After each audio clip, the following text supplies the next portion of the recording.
nga lang bayad yan, no? Oo. Ha? Kasama pagkain. Siyempre yung katulad ng nirevent din natin. Mga Sabi ni Mamo, mahal daw dito sa... simbahan. Hindi. Photographer pala nga, inabot yung kita ng 200. Ay, bakit nga? 220. Photographer, videographer. Isang biyahe niya. Diretso naman.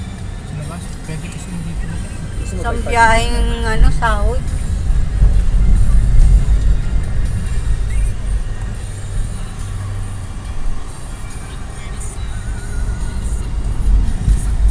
Part na lang muna yun dyan. Kaliwa, kanan tayo. Dito dado. Paglabas ng Manila, makikita natin sila eh. Oo nga, pero... Dito na lang oh, dito din. Dito. Tapos dito mo muna pa i-park. Okay.